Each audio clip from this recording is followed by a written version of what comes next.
Hello everyone, quick reason series के अंतर्गत आज हम यहाँ पर बायोलॉजी जनरल साइंस के अंतर्गत स्टडी करेंगे।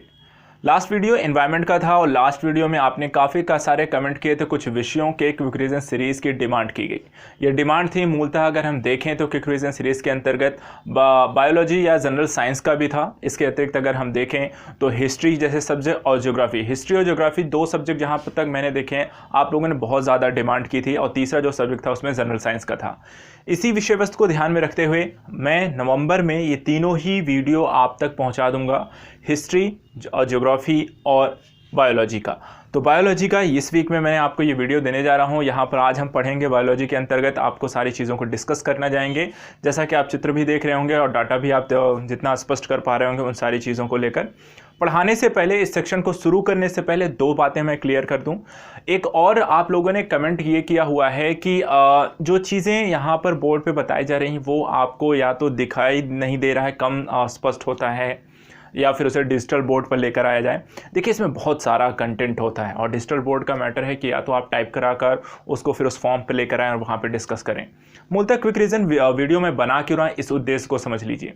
क्विक रिवीजन जो वीडियो है ये सिर्फ आप लोगों के रिवीजन के लिए है और रिवीजन का मतलब यहाँ पर ये नहीं है कि आप इस वीडियो को देखें फिर इसके नोट्स बनाएं फिर उसको पढ़ें, ये कुछ नहीं करना है। आपको क्विक रिवीजन वीडियो को सिर्फ सुनना है, सिर्फ ये सुनने के लिए, रिवीजन के लिए आपको बनाए जा रहे हैं, जिसके माध्यम से ऑलरेडी आपके नोट्स बने हैं।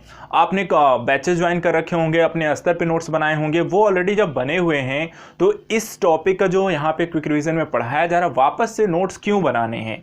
ये आपने 60 वीडियो 70 वीडियो 2-4 बुक जो भी अब तक पढ़ रखा है उनका समावेश करते हुए यहाँ पर अगले 1 घंटे में पूरा एक विश्लेषण करता हुआ डिटेल से आपको यहाँ पर रिवीजन कराया जा रहा है। आपको कुछ नहीं करना है, कोई भी नोट्स भी बनाओगे तो वापस उसको पढ़ना ही है और पढ़ने का आप जो समय खराब करोगे, एक बार इसको देखोगे फिर उसको नोट डाउन करोगे फिर उसी को पढ़ोगे तो उतना जो समय खराब करोगे उससे अच्छा है कि वीडियो को आप 2 बार 3 बार सुन लोगे। वहां पर सुनने के बाद चीज़ें ऑटोमेटिकली याद हो जाएंगी, वहां पे आपको चीज़ें स्पष्ट हो जाएंगी। आपने पढ़ा हुआ है, वही चीज़ मैं भी पढ़ा रहा हूं, बस यहां पर यह है कि आपको सीधा सिर्फ सुनना है, ध्यान से सुनना है। आपने जो टॉपिक पढ़े हुए हैं वही चीज़ मैं आप तक पहुंचाने की कोशिश कर रहा हूं, बस आपको क्या करना है, सुनने पर ध्यान दीजिए, कॉन्सेंट्रेट करिए। 2 बार 3 बार सुनोगे तो ऐसा लगेगा कि ये चीज़ें मैंने पढ़ रखी हैं, पहले से पढ़ रखी हैं, वही मैं पढ़ाने जा रहा हूं।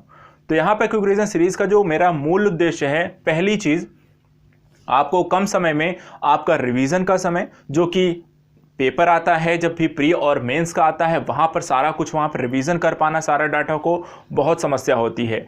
ऐसी स्थिति में यहाँ पर ये वीडियो आपको उन समय में रिवीजन करने के दृष्टिकोण से बहुत ज़रूरी हो रहा है, बहुत महत्वपूर्ण होगा, बहुत लाभदायक होगा। तो यहाँ पर सिर्फ इसका ध्यान रखिएगा। दूसरी चीज़, नोट्स बनाने की ज़रूरत नहीं है, सिर्फ इसको वीडियो को सुनना है।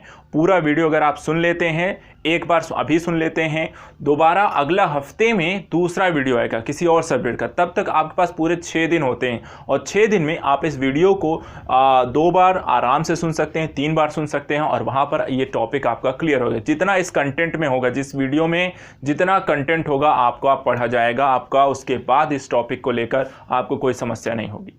ठीक है, तो चलिए पढ़ते हैं आज के अपने कंटेंट में। आज हम यहाँ पर बायोलॉजी पढ़ने जा रहे हैं। बायोलॉजी के अंतर्गत देखिए जो साइंस है, साइंस का जो मूलभूत स्तर है, वहाँ पर हम साइंस को कैसे परिभाषित किया गया है। एक परिभाषा है कि किसी भी विषय का सुव्यवस्थित, सुसंगठित, क्रमबद्ध तरीके से किया गया जो अध्ययन है हम उसको विज्ञान कहते हैं। विज्ञान के अपने कई सारे पार्ट हैं, कई सारी शाखाएं हैं, उसमें कई सारी चीज़ों के बारे में हम डिटेल से अध्ययन करते हैं। लेकिन एक सामान्य स्तर पर जो हमें पढ़ना है, जो हमारे एग्जाम के लिए ज़रूरी है, जनरल साइंस। और जनरल साइंस में भी 3 तरीके की साइंस हमें स्टडी करनी होती है। एक है आपकी बायोलॉजी, दूसरी है फिजिक्स और तीसरी है केमिस्ट्री। अब इसमें भी अगर हम देखें तो जो बायोलॉजी का सेक्शन है वो सामान्य विज्ञान के अंतर्गत सबसे ज़्यादा पूछे जाने वाले प्रश्नों के अंतर्गत आता है और इसीलिए यहाँ पर सामान्य विज्ञान के अंतर्गत पहला जो वीडियो है वो बायोलॉजी का है। हम बायोलॉजी के सेक्शन में यहाँ पर जो भी क्वेश्चन पूछे जाते हैं उनको एक रिवीजन के परिदृश्य आपका जो पढ़ा हुआ है उसको यहाँ पर मैं पहुँचाने की कोशिश करूँ। आपका काम है बेसिस सुनना। तो सबसे पहले बायोलॉजी होती क्या है, तो बायोलॉजी का मतलब हुआ है, बायो का मतलब देखिए यहाँ पे जीव जंतुओं, विज्ञान से रिलेटेड, जीवधारियों से रिलेटेड है। तो यहाँ पर हम कहते हैं बायोलॉजी का अध्ययन करने का मतलब हुआ किसी भी जीवधारी से उससे संबंधित क्रियाकलापों के बारे में, उसकी उत्पत्ति के बारे में, उसके विकास के चरणों के बारे में, पर्यावरण से संबंधित उस पर पड़ने वाले प्रभावों के बारे में और उसके अन्य सारी क्रिया विधियों का एक समग्र जो अध्ययन करना होता है वो हम कहते हैं उसको बायोलॉजी कहते हैं या उसको जीव विज्ञान कहते हैं। अब यहां पर कुछ क्वेश्चन पूछे जाते हैं कि जीव विज्ञान के जनक कौन है या इसको सबसे पहले कौन लेकर आया, इसकी व्याख्या सबसे पहले किसने की। तो यहां पर देखिए जीव विज्ञान और जंतु विज्ञान के जो जनक हैं वो अरस्तु को बोला जाता है, जबकि जो वनस्पति विज्ञान के जनक हैं वो थियोफ्रेस्टस को बोला जाता है। ये दोनों चीजें ध्यान रखिएगा, कई बार इस तरह क्वेश्चन आपको पूछे गए हैं। तो यहां पर जनक कौन है ये लेकर जरूर क्वेश्चन पूछ देते हैं। यही सारा डाटा ऊपर लिखा हुआ है, परिभाषा लिखी हुई है दोनों, और यहाँ पर वनस्पति विज्ञान के जनक, जीव विज्ञान के जनक और जंतु विज्ञान के जनक के बारे में डाटा लिखा हुआ है। इसके बाद आता है कि जीव विज्ञान के अंतर्गत तो ऐसे बहुत सारे जीव जंतु आते हैं, बहुत सारे पेड़ पौधे आते हैं, तो क्या इनका एक शाखा के अंतर्गत ही अध्ययन करेंगे, कैसे अध्ययन किया जाता है। तो इसको लेकर एक वैज्ञानिक आए, उन्होंने इसको, जिनको हम कहते हैं कैरोलस लीनियस, उन्होंने यहाँ पर जीव विज्ञान के अध्ययन करने को लेकर एक द्विजगत वर्गीकरण और पांच जगत वर्गीकरण को यहाँ पर दो कह सकते हैं कि बायोलॉजी के अंतर्गत जीवधारियों के अध्ययन के लिए वर्गीकरण लेकर प्रस्तुत हुआ। वर्गीकरण में दो तरीके का वर्गीकरण आया, एक द्विजगत वर्गीकरण जिसमें हम पादप और जंतु दो अलग अलग जगत अर्थात उनका वर्ग निर्धारित कर दिया गया, एक के अंतर जीव जंतुओं का अध्ययन किया जाएगा, दूसरों के अंतर पादप का अंतर। तो ये द्विजगत जो वर्गीकरण था इसको दिया था कैरोलस लीनियस ने, जबकि जो पांच जगत का वर्गीकरण था, फाइव जगत, तो यहाँ पर इसको दिया था R.H. विटेकर ने। और विटेकर जी ने यहाँ पर जो फाइव जगत वर्गीकरण दिया था इसमें है मोनेरा, मोनेरा के साथ साथ यहाँ पर प्रोटिस्टा है, पादप है, कवक है और एनिमलिया है। तो यहाँ पर यूकैरियोटिक, प्रोकैरियोटिक, जैसे मोनेरा है प्रोकैरियोटिक है, प्रोटिस्टा है यूकैरियोटिक है, पादप के अंतर्गत है पौधों का अध्ययन करना है, कवक के अंतर्गत है मृतोपजीवी जीवों का अध्ययन करना है और एनिमलिया के अंतर्गत जंतुओं का अध्ययन किया जाता है। इसी के साथ साथ यहाँ पर आगे चलकर जो नामकरण की पद्धति हुई, ये तो हुआ, तो हमने डिवाइड कर लिया कि हमें क्या चीज़ें किसके अंतर्गत पढ़नी है, लेकिन आगे चलकर नाम देने की बारी आई कि किसको हम किस नाम से पहचानें, क्योंकि बहुत सारी चीज़ें हैं उनको बिना नाम दिए ऑब्जेक्टिफाइड नहीं किया जा सकता, तो नाम देना ज़रूरी था। तो नाम देने के लिए आगे चलकर कुछ वैज्ञानिक पद्धतियों को विकसित किया गया, जिसमें यहाँ पर एक प्रक्रिया आई कि जीवों के नामकरण की द्विपद्धति लेकर आई गई। जीवों के नामकरण की जो द्विपद्धति, इसे भी कैरोलस लीनियस ने दिया। जैसे कि होमो सेपियंस नाम दिया गया, ठीक है, हमारे जो पूर्वज रहे हैं उनको होमो सेपियंस बोला जाता है, जिसमें दो शब्द मिलकर बनते हैं, होमो और सेपियंस। होमो क्या है, होमो एक वंश का प्रतिनिधि है, जबकि जो सेपियंस है वो आपके पर्टिकुलर प्रजाति का है। तो दो चीज़ों वंश और प्रजाति से मिलकर यहाँ पर नामकरण की पद्धति चालू हुई, जिसे द्विपद्धति यहाँ पर द्विनामकरण की पद्धति बोला गया, और ये दिया गया कैरोलस लीनियस के द्वारा। तो ये तो हम देखते हैं कि किस तरीके से यहाँ पर बायोलॉजी के अंतर्गत किस तरीके से विभाजन हुआ, क्या हम अध्ययन करते हैं, क्या क्या चीज़ें इसके अंतर्गत हैं, कितने जगत इसके अंतर्गत हैं, वो सारी चीज़ें हमने पढ़ ली। नामकरण कैसे हुआ वो भी यहाँ पे समझ लिया। लेकिन अब यहाँ पे सबसे पहले हम किसी जंतु के बारे में, जीव के बारे में पढ़ने से पहले, पौधे के बारे में पढ़ने से पहले ये चीज़ें बनी कैसी, तो उनकी सबसे मूलभूत इकाई क्या है, कोशिका। कोई भी जो जीव है वो उसका जो सबसे सूक्ष्मतम मूलभूत इकाई है वो क्या है, कोशिका। तो ये कोशिका क्या होती है, सबसे पहले हम इसके बारे में यहाँ पर समझ लेते हैं। देखिए कोशिका क्या है, कोशिका है किसी भी जीव के शरीर की जो सबसे छोटी सूक्ष्मतम इकाई है उसको हम सेल कहते हैं, कोशिका कहते हैं। इसी तरीके से सेल जो है वो आपके आधारभूत संरचना एवं कार्यात्मक प्रक्रियागत स्थितियों के लिए वहां पर ये एक इकाई के रूप में कार्य करती है। इसके अतिरिक्त अगर हम देखें, एक क्वेश्चन आता है कि क्या कोशिका स्वजनन कर सकती है। हाँ, कोशिका एक चीज ध्यान रखिएगा, कोशिका में स्वजनन की क्षमता होती है, अर्थात वो विभाजित होकर नई कोशिकाएं वहां पर डेवलप होती रहती हैं। एक और चीज पूछी जाती है कि कोशिका की खोज किसने की। इस तरह क्वेश्चन को आपके बारे में आपको पता होगा इनके बारे में। रॉबर्ट हुक ने यहाँ पे कोशिका की खोज की थी, और कब की थी, तो यहाँ पर पुस्तक जो होते हैं इनकी अपनी पुस्तक में इसके बारे में चर्चा की, जिसका उन्होंने नाम दिया था माइक्रोग्राफिया नामक पुस्तक में उन्होंने इसके बारे में सबसे पहले वर्णन किया है।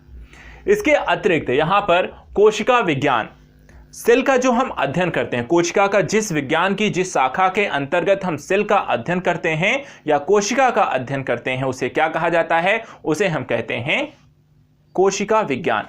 तो कोशिका विज्ञान का तात्पर्य हुआ जब हम किसी कोशिका का जो अध्ययन करने के लिए जिस शाखा का प्रयोग किया जाता है वो क्या है, कोशिका विज्ञान।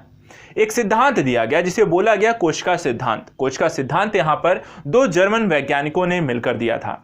एक थे आपके स्लाइडेन जो कि वनस्पति शास्त्री थे और दूसरे थे आपके स्वान जो कि जंतु विज्ञानी थे। दोनों ने मिलकर 1838-39 में यहाँ पे कोशिका सिद्धांत प्रस्तुत किया। कोशिका सिद्धांत महत्वपूर्ण क्यों था? क्योंकि यहाँ पर कोशिका से संदर्भित बहुत सारी यहाँ पे मालूमात हुई, बहुत सारी जानकारियाँ यहाँ पर निकल कर आई। क्या क्या चीज़ें आई, आइए समझते हैं। देखिए यहाँ पर उन्होंने कहा कि कोशिका जो है एक स्वाधीन इकाई है, अर्थात स्वतंत्र, वहाँ किसी के अधीन यहाँ पे कार्य कोशिका नहीं करती है, स्वजनन जैसी क्षमताएं होती हैं। इसके अतिरिक्त जीव का जो शरीर है वो कई प्रकार की कोशिकाओं से मिलकर बना होता है, अर्थात कि जीव क्या है, बहुकोशिकीय, अर्थात एक से अधिक कोशिकाओं से मिलकर बना होता है। यह भी कोशिका सिद्धांत के अंतर्गत स्पष्ट किया गया। तीसरी जो बात कही गई, यहाँ पर जो केंद्रक होता है, कोशिका में एक केंद्रक होता है जो कि यहाँ पे मुख्य कार्यकर्ता की भूमिका का कहता है कि मुख्य कार्यकर्ता की भूमिका निभाता है। और इसके अतिरिक्त कोशिका की जो उत्पत्ति हुई है वो किसी न किसी जीव से हुई है। तो इस तरीके से यहाँ पर कोशिका सिद्धांत के अंतर्गत कोशिका के बारे में बहुत सारी चीज़ों को यहाँ पर स्लाइडेन और स्वान नामक जर्मन वनस्पति एवं जीव विज्ञानी, यहाँ पर वनस्पति विज्ञानी और जंतु विज्ञानी, इनके द्वारा ये स्पष्ट किया गया। लेकिन एक चीज़ रह जाती है, यहाँ पर एक अपवाद निकल कर आता है। अपवाद क्या था? अपवाद था विषाणु, क्योंकि विषाणु जो है वो उसके अंदर कोई कोशिका नहीं होती है। आपको पता होगा विषाणु एक ऐसा जीव है, इसको अपवाद ध्यान रखिएगा। अगर आपको क्वेश्चन में कभी पूछा जाए कि ऐसा कौन सा जीव है जिसमें कोशिका नहीं पाई जाती, तो वो है विषाणु। तो वो एक अपवाद के स्वरूप में है, ठीक है। विषाणु के बारे में भी आपको बताऊंगे, थोड़ा डिटेल से बताएंगे। विषाणु संबंधित कई प्रकार की आपको बीमारियां होती हैं, उससे रिलेटेड क्वेश्चन बनते हैं, तो उसको भी हम वहां पर देखेंगे। लेकिन इससे पहले हम ये समझ लेते हैं कि कोशिका के प्रकार क्या हैं। देखिए कोशिकाएं मूलतः दो तरीके की हैं, एक होता है प्रोकैरियोटिक, दूसरा होता है यूकैरियोटिक। प्रोकैरियोटिक और यूकैरियोटिक जो कोशिकाएं होती हैं इनमें कुछ डिफरेंसेस होते हैं। डिफरेंसेस कई बार आपको पूछ लिए जाते हैं, क्या होते हैं आइए समझते हैं। तो यहां पर देखिए डिफरेंसेस क्या है। जो कोशिकाएं होती हैं, कोशिकाएं अगर हम देखें, प्रोकैरियोटिक जो कोशिकाएं हैं वो आदिम कोशिकाएं अर्थात बहुत पुरानी कोशिकाएं हैं, क्योंकि प्रोकैरियोटिक जो जीव थे वो सबसे पहले आते हैं, तो उनकी जो कोशिकाएं हैं उन्हें हम आदिम कोशिकाएं कहती हैं, जो बहुत ज़्यादा विकसित नहीं हुई होती हैं। लेकिन जो आपकी यूकैरियोटिक कोशिकाएं हैं वो आपके सुविकसित होती हैं, अर्थात बेहतर यहाँ पर विकसित हो चुकी हैं, बेहतर वहाँ पर उससे संबंधित जीवों में जो कहते हैं आगे चलकर हम जैसे जैसे मानव को अगर आप देखें तो पहले का जो मानव रहा, वर्तमान समय के जो मानव हैं उनमें बहुत सारे डिफरेंसेस आ गए हैं। तो ये क्या है, मानव के जैसे विकसित स्वरूप को आप देखते हैं, वो एक कारक है कि आपकी जो कोशिकाएं हैं वो धीरे धीरे और भी ज़्यादा डेवलप हुई हैं। इसके अतिरिक्त केंद्रक की बात करते हैं तो जो आपकी प्रोकैरियोटिक कोशिकाएं होती हैं उनमें आपके अविकसित केंद्रक होते हैं, अर्थात केंद्रक का विकास उसमें अच्छे से नहीं हुआ होता है। जबकि इसके उलट अगर हम बात करें, यूकैरियोटिक कोशिकाएं ये पूर्णतः इसमें एक विकसित केंद्रक पाए जाते हैं। तो पूर्णतः विकसित केंद्रक आपके यूकैरियोटिक कोशिकाएं में पाए जाएं। कोशिकांगों की बात करते हैं, कोशिकांग अर्थात जैसे कि राइबोसोम हो गए, माइटोकॉन्ड्रिया हो गए, लाइसोसोम जैसे चीज़ हो गए, रिक्तिकाएं हो गई। तो ये जो कोशिकांग होते हैं ये कैसे हैं, किस में पाए जाते हैं? तो जो कोशिकांग हैं, जो कोशिका का प्रोकैरियोटिक सेल्स हैं वहाँ पर कोशिकांग झिल्ली नुमा नहीं होते हैं, जबकि आपकी यूकैरियोटिक कोशिकाएं में ये झिल्ली युक्त होते हैं, अर्थात वहाँ पे प्लाज्मा वहाँ पर उनके आसपास होती है, तो झिल्ली युक्त कोशिकांग पाए जाते हैं। इसके बाद सेल होता है वो डिवाइड होता है, फिर एक सेल से दो से चार, चार से आठ, आठ से 16, ऐसे यहाँ पे सेल डिवाइड होता है। तो यहाँ पे जो डिवाइडेशन की प्रक्रिया है, क्या इससे इतर किस तरीके का डिवाइडेशन होता है? क्योंकि जो कोशिका का विभाजन होता है वो कई तरीके से होता है। तो यहाँ पर यूकैरियोटिक और प्रोकैरियोटिक दोनों में अलग अलग तरीके के कोशिका विभाजन देखने को मिलता है। जैसे कि अगर हम देखें प्रोकैरियोटिक जो कोशिकाएं हैं उसमें जो विभाजन है वो एक कोश की विभाजन है, जबकि जो आपकी यूकैरियोटिक कोशिकाएं हैं उसमें ये विभाजन कैसा है, इसमें विभाजन आपका समसूत्री विभाजन है। श्वसन तंत्र की बात करते हैं, क्योंकि बिना श्वसन के किस तरीके से आपकी चीजें डेवलप हुई होंगी, तो यहाँ पर श्वसन तंत्र भी है। श्वसन तंत्र की बात करते हैं तो प्लाज्मा झिल्ली में यहाँ पर होता है प्रोकैरियोटिक में, जबकि यूकैरियोटिक में माइटोकॉन्ड्रिया में ये अवस्थित होता है। हरित लवक यहाँ पर अनुपस्थित है प्रोकैरियोटिक में, जबकि यूकैरियोटिक कोशिका में ये हरित लवक उपस्थित होते हैं। इसके अतिरिक्त राइबोसोम जो कि आपके प्रोटीन संश्लेषण का कार्य करते हैं। राइबोसोम यहाँ पर 70S प्रकार के होते हैं, दो टाइप के होते हैं, 70S और 80S। तो यहाँ पर 70S टाइप के यहाँ पर प्रोकैरियोटिक में होते हैं और यूकैरियोटिक में 80S टाइप के होते हैं। इसके अतिरिक्त कोशिका भित्ति की बात करें तो जो प्रोकैरियोटिक सेल्स हैं उसमें आपकी कोशिका भित्ति बहुत पतली होती है, महीन होती है, जबकि इससे उलट अगर हम बात करें साथ ही पतली और लंबी भी होती है। लेकिन कोशिका भित्ति अगर हम बात करें यूकैरियोटिक में तो कोशिका भित्ति मोटी परत होती है जो ज़्यादा बेहतर है, चीज़ों के कहते हैं कि एक सुरक्षा का आवरण प्रदान करती है अन्य चीज़ों के मुकाबले। रिक्तिका की बात करते हैं तो रिक्तिका प्रोकैरियोटिक सेल्स में अनुपस्थित होते हैं, जबकि आपकी यूकैरियोटिक में ये उपस्थित हैं। और साथ ही साथ गुणसूत्र यहाँ पर अगर हम देखें तो प्रोकैरियोटिक में आपके केवल एक होता है, लेकिन यूकैरियोटिक में एक से अधिक होते हैं। मूलतः इस तरह क्वेश्चन कई बार पूछे जाते हैं सिर्फ प्रोकैरियोटिक और यूकैरियोटिक में कि मूलतः प्रोकैरियोटिक कोशिकाओं में निम्नलिखित में से कौन से अंग होते हैं या नहीं होते हैं, या कि यहाँ पर तुलनात्मक तौर पर इस तरह क्वेश्चन पूछे जाते हैं। तो इसलिए यहाँ पर हमने इसका विश्लेषण कर लिया। यहाँ पे प्रोकैरियोटिक और यूकैरियोटिक सेल्स के साथ साथ यहाँ पे पादप और जंतु कोशिका का भी हम अध्ययन करते हैं, जो यहाँ पर आपके सामने यहाँ पे बने हुए हैं। पादप और जंतु कोशिका के बारे में यहाँ पर जानकारी लेते हैं। देखिए, पादप और जंतु कोशिका मूलतः दोनों ही सेल्स के माध्यम से डेवलप होती हैं, लेकिन ये जो सेल हैं इनमें थोड़े से डिफरेंसेस हैं। डिफरेंसेस क्या हैं वो बता देते हैं, बाकी फिर चित्र के माध्यम से हम देखेंगे क्या है। देखिए, जो पादप कोशिका है ये त्रिस्तरीय होती है, जो इनकी कोशिका भित्ति होती है ये त्रिस्तरीय होती है, जबकि यहाँ पर जो जंतु कोशिका में किसी प्रकार की कोशिका भित्ति यहाँ पर देखने को नहीं मिलती है। इसके अतिरिक्त ये सेल्यूलोज की बनी होती है, ठीक है। और यहाँ पर जो जीव द्रव्य झिल्ली जो होती है, यहाँ पर एक झिल्ली कोशिका से ये ढके होते हैं। यहाँ पर आप आवरण देख सकते हैं, ये आपकी कोशिका भित्ति है। जो ऊपरी वाला हिस्सा जो है, अगर आप यहाँ पर देखिए, जो बाहरी जो हिस्सा है यहाँ पर, ये आपका कोशिका भित्ति है। जबकि यहाँ पर अगर हम देखें तो यहाँ पर ऐसा नहीं है, बल्कि यहाँ पे ये क्या है, इसको हम प्लाज्मा झिल्ली बोलते हैं। जबकि यहाँ पर अगर हम इसे देखें तो ये आपकी कोशिका भित्ति के तौर पर देखी जाती है। और यहाँ पर देखिए, इसके 3 लेयर आपको देखने को मिलेंगे। अगर स्पष्ट आपको दिखाई दे रहा है तो 1 2 3 3 लेयर यहाँ पर देखने को मिलते हैं। इसके अतिरिक्त ये जो कोशिका भित्ति है ये किसकी बनी है, ये आपकी सेल्यूलोज की यहाँ पर बनी हुई होती है। और यहाँ पर अगर हम देखें तो यहाँ पर आपको ये जीव द्रव्य झिल्ली के ये जो इसके कोशिकांग हैं वो इस प्लाज्मा मेम्ब्रेन के कारण यहाँ पर अंदर आपके सुरक्षित बने होते हैं, अन्यथा की स्थिति में ये बिखर भी सकते हैं। इसके अतिरिक्त पर्णहरित की बात करता है। देखिए, पर्णहरित क्योंकि वो जो ग्रीन हमें स्थिति देखने को मिलती हैं, पौधों की जो पत्तियां हैं, तने हैं, जो ग्रीन दिखाई देते हैं, वो पर्णहरित के कारण है। तो पर्णहरित किस में पाया जाएगा? पर्णहरित यहाँ पर आपको पाए जाएंगे किसमें? आपके जंतु कोशिकाओं में नहीं पाए जाएंगे, आपके पादप कोशिकाओं में मिलेंगे, तो जंतु कोशिकाओं में ये अनुपस्थित होते हैं। इसी तरीके से सेंट्रोसोम, लाइसोसोम और तारक केंद्र, ये 3 चीजें यहाँ पर आपको मिलेंगी। देखिए, ये यहाँ पर आपका सेंट्रोसोम आपको देखने को मिलेगा, ठीक है। यहाँ पर सेंट्रोसोम आपको मिलेगा, साथ ही यहाँ पर आपको लाइसोसोम की स्थिति आपको देखने को मिलेगी। ये देखिए आप यहाँ पर, ये लाइसोसोम की स्थिति आपको इसमें देखने को मिलती है। और इसके साथ साथ यहाँ पर आपका सेंट्रोसोम, तारकाय की बात ही करते हैं, तो यहाँ पर ये दोनों चीज़ें आपको इसमें देखने को मिलती हैं। जबकि यहाँ पर ये दोनों ही चीज़ अगर आप देखें तो यहाँ पर आपको कहीं भी ये चीज़ें दिखाई नहीं देती हैं। तो इस तरीके से कुछ चीज़ें हैं। पर्णहरित की अगर बात करें तो यहाँ पर आप देखें तो ये आपका क्लोरोप्लास्ट है जो कि यहाँ पर उपस्थित है, और ये इसमें कोई ऐसा क्लोरोप्लास्ट का अंग यहाँ पर आपका दिखाई नहीं देता है।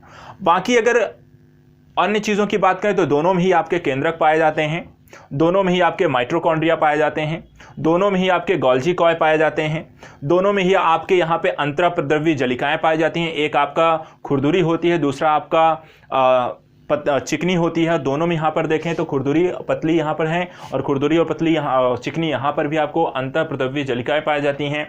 ये इसमें भी रिक्तिका पाई जाती है, इसमें भी ये देखिए रिक्तिका आपकी पाई जाती है। तो अगर हम देखें तो बाकी जो चीज़ें हैं वो दोनों में बराबर हैं, दोनों में सारी चीज़ें पाई जाती हैं। जो बेसिक डिफरेंसेस हैं वो 2-3 चीज़ों को लेकर हैं, उनको ध्यान में रखिएगा।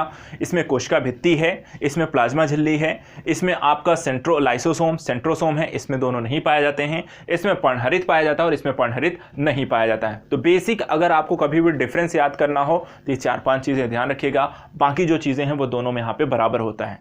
अभी बाकी जो कोशिकांग हैं इनकी क्या भूमिका होती है, क्योंकि इनसे काफ़ी सारे क्वेश्चन आते हैं, इनको हम एक एक करके स्टडी करेंगे। तो यहां पर हमने देख लिया कि ये आपके चित्रात्मक स्थितियों के आधार पर और साथ ही पादप कोश का यूकैरियोटिक प्रोकैरियोटिक सेल्स में अंतर की बात की।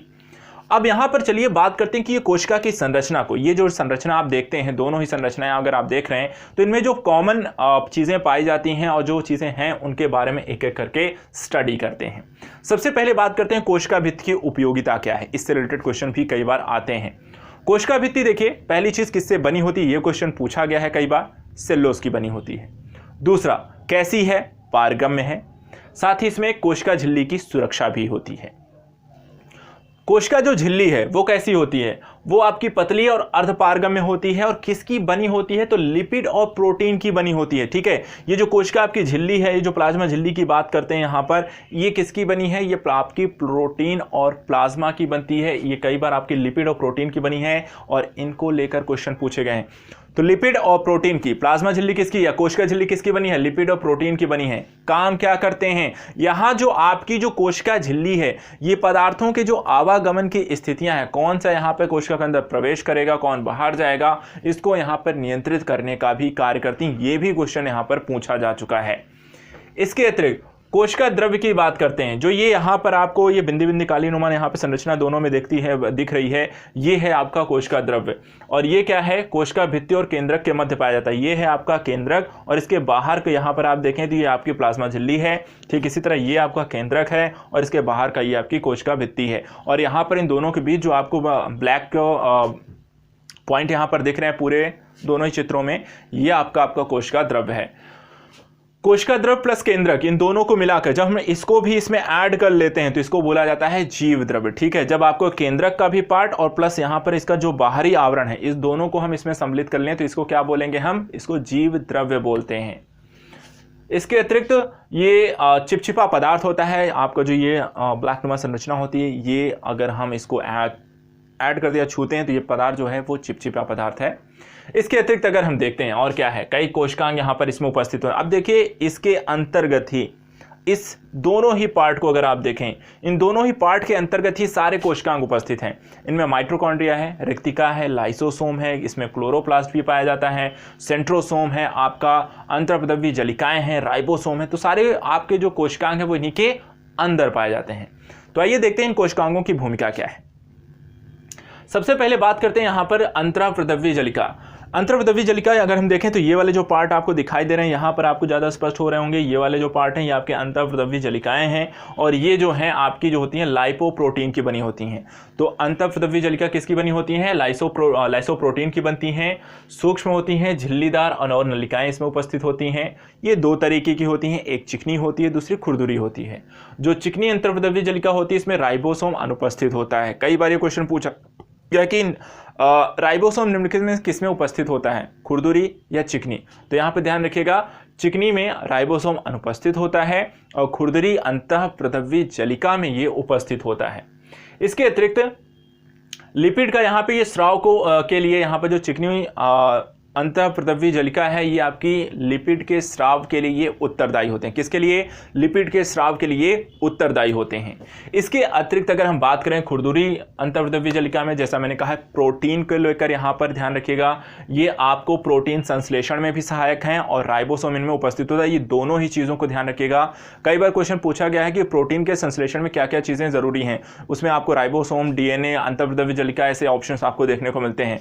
ध्यान रखिएगा, अंतःपदवी जलिका भी प्रोटीन संश्लेषण के लिए वहां पर पूरी तरह से उपयोगी अर्थात वहां पे सहायक होती है, कार्य करती है। राइबोसोम के बारे में चर्चा करें तो राइबोसोम के बारे में पढ़ लेते हैं। देखिए राइबोसोम की जो खोज है वो पैलाडे ने की थी 1955 में और इसका जो काम है प्रोटीन और आरएनए का निर्माण करना। साथ ही यहाँ पे कोशिका द्रव्य में बिखरे हुए रहते हैं, तो इनकी उपस्थिति आपको कोशिका द्रव्य में दिखाई देते हैं। यहाँ पर आप देख सकते हैं, ये हैं आपके जो राइबोसोम की उपस्थिति है, यहाँ पर देख सकते हैं, यहाँ पर देख सकते हैं, यहाँ पर देख सकते हैं। ये क्या है आपके, ये राइबोसोम्स हैं।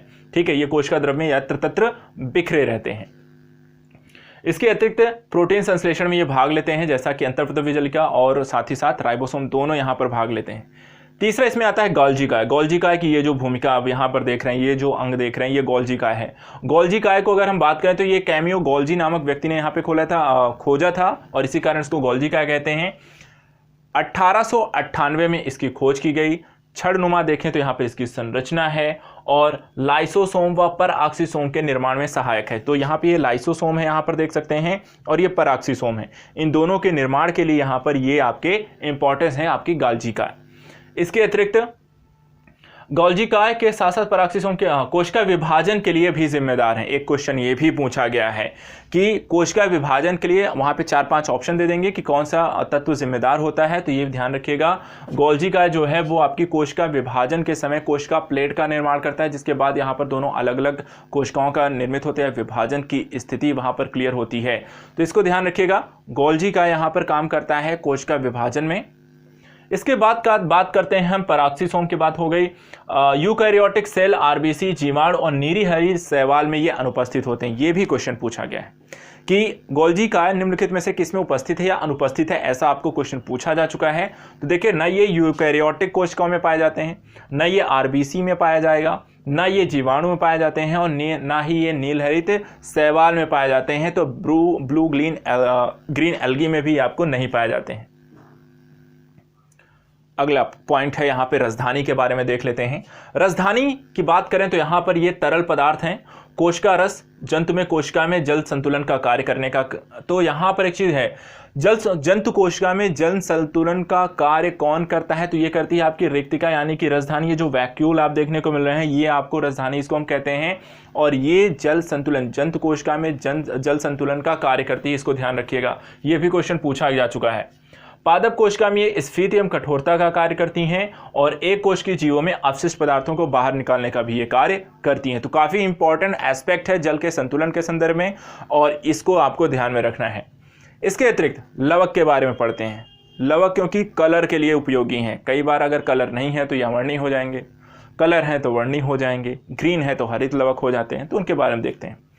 तो केवल पादप सेल में ये 3 प्रकार के होते हैं। पहली चीज़, लवक इंसानों में नहीं है, जंतुओं में नहीं है।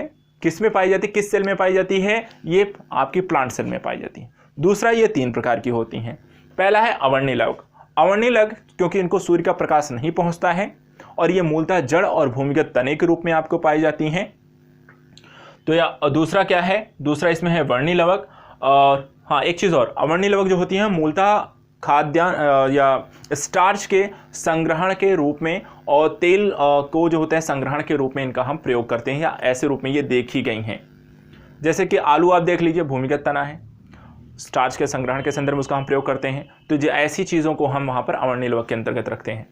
दूसरा है आप यहाँ पे वर्णीय लवक हैं, अर्थात रंगीन, अर्थात जिसमें कलर पाए जाते हैं, जैसे कि लाल, पीले, नारंगी, बैगनी। ये आपके अलग अलग कलर के हो सकते हैं और ये जो पौधों में रंगीन भाग पाए जाते हैं, जैसे आपका पुष्प हो गया, फल हो गए, तो वहाँ पर आपके ये वर्णीय लवक देखने को मिलते हैं।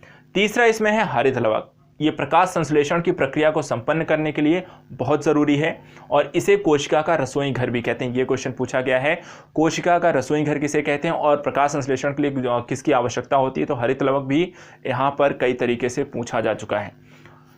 इसके बाद आता है लाइसोसोम। लाइसोसोम की यहाँ पे जो खोज की डी डवे ने 1958 में की। ये एक एंजाइम है जो कि जीवद्रव्य को घुला देने और नष्ट कर देने में यहाँ पर ये नष्ट कर देने का कार्य करता है। और इसके अतिरिक्त इसे हम आत्महत्या की थैली कहती हैं। ये क्वेश्चन पूछा गया था, आत्महत्या की थैली किसे कहते हैं। तो लाइसोसोम को आत्महत्या की थैली कहते हैं। और ऐसा होता क्योंकि मतलब आत्महत्या की थैली से क्यों कहते हैं, तो मूलतः इसका कारण है कि कोशिका उपापचय में व्यवधान के कारण यहाँ पर ये जो लाइसोसोम होते हैं ये फट जाते हैं। इसके कारण इनको हम आत्महत्या की थैली कहते हैं।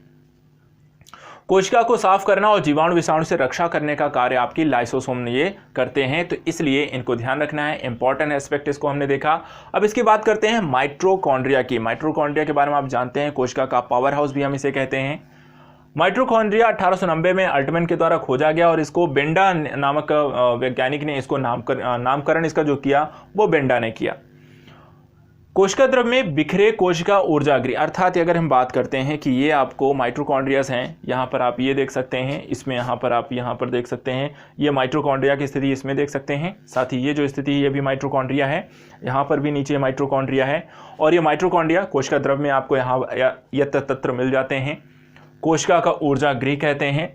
दूसरी चीज़, एक ग्लूकोज के टूटने पर 36 एटीपी का निर्माण होता है। ये क्वेश्चन पूछा गया है। इसमें एक क्वेश्चन ये भी पूछा गया है कि माइटोकॉन्ड्रिया में कितने एटीपी का निर्माण होता है। तो इसमें 34 एटीपी का यहाँ पर निर्माण होता है। किसमें, माइटोकॉन्ड्रिया में 34 एटीपी अणुओं का इसमें निर्माण होता है, इसको ध्यान रखना है। इसके बाद आता है तारक काय। तारक काय इसकी खोज की थी टी बावेरी ने 1888 में और ये केवल जंतु कोशिका में पाया जाता है। तारेनुमा संरचना है, यहाँ पर आप इसे देख सकते हैं। तारेनुमा ये संरचना आपको जंतु कोशिका विभाजन में सहायक होता है तारक काय, इसको भी ध्यान रखना है। और कोशिका का प्रचलन अंग के रूप में भी हम इसे जानते हैं। तो तारक काय क्या क्या है, कोशिका का प्रचलन अंग है, जंतु कोशिका के विभाजन में कार्य करता है। टी बावेरी ने खोज की थी और तारेनुमा संरचना है। इन चारों एस्पेक्ट को, फैक्ट को ध्यान रखना है।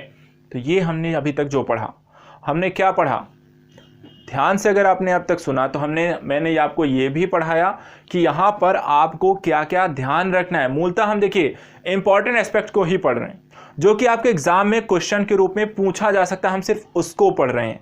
पढ़ने के लिए बहुत सारी नॉलेज है, लेकिन आपको सिर्फ उतना पढ़ के जाना है एग्जाम में जो कि वहां पे पूछा जा रहा है, पूछा जा सकता है, हमें सिर्फ वो पढ़ना है। ऐसे आप बुक्स में पढ़ते हो, नोट्स में पढ़ते हो, बहुत सारी चीज़ों पर हम डिस्कस करना शुरू कर देते हैं जो कि शायद कई बार आउट ऑफ सिलेबस भी चला जाता है और जो बहुत ज़्यादा इंपॉर्टेंट होता भी नहीं है। लेकिन यहाँ पर इस वीडियोस में हम सिर्फ उन्हीं चीज़ों को पढ़ेंगे और यहाँ पर चर्चा भी करते चलेंगे कि क्या यहाँ पे ज़रूरी है, क्या यहाँ पे इम्पॉर्टेंट है और क्या आपको पढ़ना चाहिए। तो इस तरीके से हम यहाँ पर इस टॉपिक्स को लेकर चल रहे हैं। अभी तक हमने यहाँ पर बायोलॉजी के सेक्शन में इसकी स्टार्टिंग को देखा, यहाँ पर कोशिका के बारे में देखा, कोशिका के प्रकारों को देखा, पादप कोशिका, जंतु कोशिका, यूकैरियोटिक प्रोकैरियोटिक अंतर को देखा, और साथ ही साथ यहाँ पे कोशिका के विभिन्न जो संरचनाएं हैं और उससे संबंधित जो अंग हैं उनके बारे में इंपॉर्टेंट फैक्ट को हमने पढ़ लिया है। साथ ही यहाँ पे चित्रात्मक तौर पर एक दूसरे में अंतर में कहाँ कहाँ चीज़ें हैं वो भी हमने यहाँ पे परख लिया है। काम लेकिन अभी पूरा नहीं हुआ है। अब हम इसके सेकेंड एस्पेक्ट में आएंगे और यहां पर ऐसी बहुत सारी चीजें मैं आपको फैक्ट बताने जा रहा हूं जो कि आपके एग्जाम में बहुत बार पूछे गए। जैसे अभी हमने ये वाले सेक्शन को पढ़ा, यहां पर आपको बहुत सारे क्वेश्चन देखने को मिले। आप घटना चक्र उठा सकते हैं, परीक्षावाणी उठा लीजिए, वहां पर ऐसे देखेंगे, इससे बहुत सारे क्वेश्चन आपको देखेंगे मिले हुए हैं, पूछे गए हैं। और ऐसे क्वेश्चन हैं जो रिपीट भी होते हैं, बार बार पूछे जाते हैं, ये भी यहां ध्यान रखिएगा। जनरल साइंस के क्वेश्चन मोस्टली रिपीटेड होते हैं, बार बार ये पूछे ही जाएंगे। और यहां पर इस वीडियो में जो भी मैं पढ़ा रहा हूं, यहां पर इसमें बहुत सारे आपको क्वेश्चन मिलेंगे जो बार बार किसी न किसी रूप में आपके सामने आते रहने वाले हैं। अभी जितना आपने पढ़ लिया वहां से तो क्वेश्चन पूछे ही गए हैं। अब जो सेक्शन मैं शुरू करने जा रहा हूं ये भी बहुत इंपॉर्टेंट है, इसको ध्यान से सुनिएगा। यहां पर बहुत सारे क्वेश्चन आपके मिल जाएंगे। ये है जब कोशिका होती है, जो कोशिका में बहुत सारे आपके जो तत्व होते हैं उपापचय की प्रक्रियाएं होती हैं। तो उपापचय की जो प्रक्रियाएं हैं उसके अंतर्गत कुछ निष्क्रिय पदार्थ भी होते हैं, और इस पदार्थों में क्या क्या चीजें हैं उनको आपको मैं पढ़ाऊंगा। उसके बाद फिर हम केंद्रक के बारे में, कोशिका अनुवंशिकी के बारे में, फिर डीएनए के बारे में, आरएनए के बारे में, जीन के बारे में, इनके बारे में फिर मैं आपको पढ़ाऊंगा। तो अब उपापचय के निष्क्रिय पदार्थ के बारे में सुनिएगा। यहाँ पे सिर्फ सुनना है, ध्यान से सुनोगे, आपको सब याद भी, आपने सब पढ़ा हुआ, वही चीजें मैं बताने जा रहा हूं, ठीक है। सबसे पहली चीज, उपापचय के निष्क्रिय पदार्थ 3 तरीके के होते हैं, ठीक है। कितने तरीके के? 3 तरीके के निष्क्रिय पदार्थ होते हैं। पहला, संचित खाद्य पदार्थ, कार्बोहाइड्रेट, वसा, प्रोटीन, ठीक है। संचित पदार्थ के रूप में कौन कौन से आते हैं? कार्बोहाइड्रेट, वसा, प्रोटीन, अमाइड्स, ये सारी चीजें हैं। दूसरा है स्रावी पदार्थ, जो कि बहते हैं, निकलते हैं उससे, तो उनको कहते हैं हम, जैसे कि इनमें है रंग देने वाला पदार्थ, विकर अर्थात एंजाइम, मकरंद, ये सारी चीजें क्या है? स्रावी पदार्थ के अंतर्गत आते हैं। और तीसरा है उत्सर्जी पदार्थ, ठीक है। इसके अंतर्गत आता है कार्बनिक, ग्लूकोसाइड्स और एल्केलाइट्स, और अकार्बनिक जिसमें कैल्शियम कार्बोनेट जो कि पीपल और बरगद के पेड़ से पाए जाते हैं, सिलिका जो कि गेहूं और के भूसे और प्याज की पत्तियों से पाए जाते हैं, और कैल्शियम ऑक्सिलेट भी अन्य पौधों से यहां पर पाया जाता है। ये क्या है? ये आपके उत्सर्जी पदार्थ हैं, और उत्सर्जी में भी ये अकार्बनिक पदार्थ हैं। अब मैं आपको कुछ बताता हूं, जैसे कि इसमें स्रावी और उत्सर्जी पदार्थों के अंतर्गत कई प्रकार के क्वेश्चन एग्जाम में पूछे गए, बहुत सारे फैक्ट पूछे गए। तो ये क्या क्या चीजें हैं इनके बारे में देखते हैं। सबसे पहले आपको रंग, जो स्रावी पदार्थ हैं उनको पढ़ते हैं। स्रावी पदार्थ में पहला क्या था? रंग देने वाले पदार्थ। तो रंग देने वाले पदार्थों की बात करते हैं तो यहां पर देखिए, जो क्लोरोफिल है वो कौन सा रंग देगा? हरा रंग। कैरोटीन किस रंग के लिए जिम्मेदार है? नारंगी। ज़ैंथोफिल किस रंग के लिए जिम्मेदार है? पीला। एंथोसाइनिन किस रंग के लिए जिम्मेदार है? नीला और बैगनी। और लैकोपिन किस कलर के लिए जिम्मेदार है? लाल। इस तरह के क्वेश्चन कई बार पूछे गए हैं। ज़ैंथोफिल के बारे में भी क्वेश्चन आया है, एंथोसाइनिन के बारे में क्वेश्चन आया है, लैकोपिन के बारे में भी आया है, और आपका कैरोटीन और क्लोरोफिल, कैरोटीन को लेकर कई बार क्वेश्चन पूछे गए हैं। ये तो हो गया रंग देने वाले पदार्थ। दूसरा है एंजाइम के बारे में समझ लीजिए। एंजाइम क्या है? पौधों में जैव उत्प्रेरक का कार्य करते हैं, अर्थात जो भी प्रक्रियाएं हो रही हैं उनमें उनको तेजी से, उनमें तीव्र, उनकी गति जो होती है उनको तीव्र करने का कार्य करते हैं। तो ये क्या है? जैव उत्प्रेरक के रूप में कार्य करते हैं। इनके बारे में बाद में पढ़ेंगे, क्योंकि कई तरीके के एंजाइम होते हैं। जब हम उसको बायो के अंतर्गत, जब हम ह्यूमन और प्लांट के बारे में पढ़ेंगे तो वहां पर आपको बताएंगे। इसके अतिरिक्त उत्सर्जी पदार्थ, मकरंद। मकरंद क्या है? पुष्पों से स्रावित होता है। मकरंद किससे स्रावित होता है? पुष्पों से स्रावित होता है। और ये जो होता है जो परागण के रूप में कार्य करते हैं। कीट पतंग जाते हैं एक फूल से दूसरे फूल पर बैठते हैं, और जब बैठते हैं तो ये मकरंद जो होता है उनके पंखों में लिपटते हैं और वो फिर दूसरे स्थान पर उसे लेकर चले जाते हैं।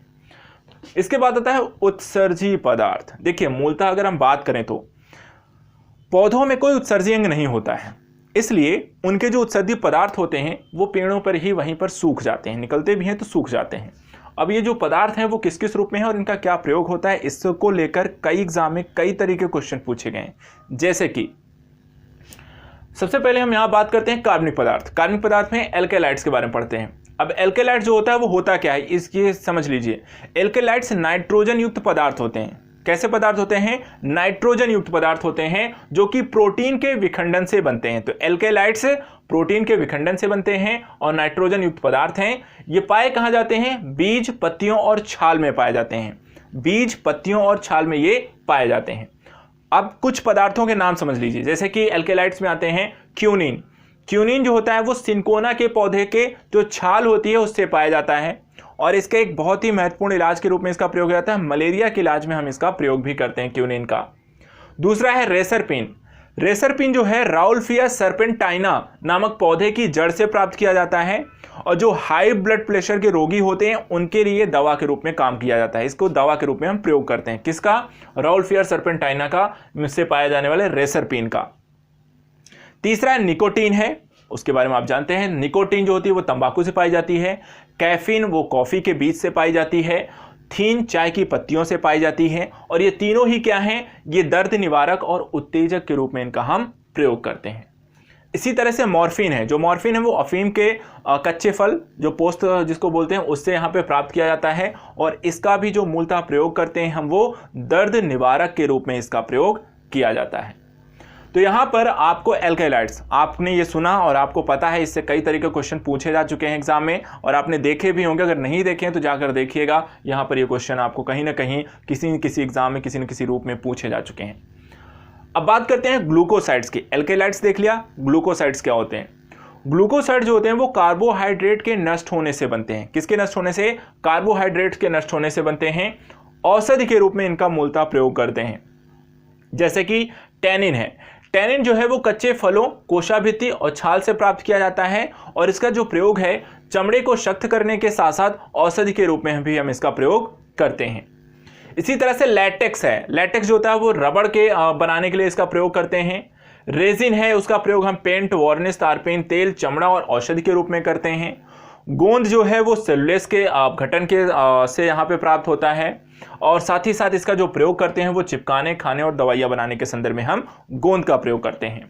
तो यहाँ पर ग्लूकोसाइड्स में टैनिन, लैटेक्स, गोंद, रेजिन, ये सारी चीज़ें जो होती हैं वो आपके क्या हैं? ग्लूकोसाइड्स हैं। इसके बाद आता है तीसरा, इसमें कार्बनिक अम्ल। कार्बनिक अम्लों की बात कर लेते हैं। इसको लेकर भी क्वेश्चन एग्जाम में कई बार पूछे गए हैं। जैसे कि इमली और अंगूर में कौन सा अम्ल पाया जाता है? टार्ट्रिक अम्ल। सेब में कौन सा अम्ल पाया जाता है? मैलिक अम्ल। नींबू और संतरे में कौन सा अम्ल पाया जाता है? साइट्रिक अम्ल। ठीक है। और पालक में कौन सा पाया जाता है? ऑक्जेलिक अम्ल। ठीक है। तो इसी तरह चींटी में कौन सा पाया जाता है? फार्मिक अम्ल, एसिड। तो यहाँ पर इस तरीके के आपके क्वेश्चन एग्जाम में पूछे जाते हैं, और यहाँ पर आपको ऐसे बहुत सारे उत्सर्जी, उपापचय के निष्क्रिय जो पदार्थ हैं उसके अंतर्गत स्रावी पदार्थ और उत्सर्जी पदार्थों को लेकर हमने यहाँ पर क्वेश्चन के जो पॉइंट ऑफ व्यू थे उसको यहाँ पर देख लिया। अब हम वापस आते हैं, कोशिका के बारे में यहाँ पे पढ़ा। ये दोनों सेल हमने देख लिए। सेल में अगर हम देखें तो यहाँ पर भी केंद्रक है और यहाँ पर भी आपको एक केंद्रक है। तो केंद्रक के बारे में समझने की कोशिश करते हैं कि केंद्रक कितना महत्वपूर्ण होता है, केंद्रक की क्या इंपॉर्टेंस है, ये यहाँ पे समझ लीजिए। देखिए जो केंद्रक है वो, इसकी जो खोज की थी 1831 में रॉबर्ट ब्राउन के द्वारा की गई। ये कोशिका द्रव्य में उपस्थित होते हैं। किसमें? कोशिका द्रव्य में उपस्थित होते हैं। परत इनकी कैसी है? दोहरे परत वाली इनकी झिल्ली होती है। साथ ही यहाँ पर देखें कि केंद्रक कला की जो होती है वो एक झिल्लीनुमा संरचना है। ये आप देख सकते हैं जो केंद्रक कला है, ये बाहर की एक झिल्लीनुमा संरचना है।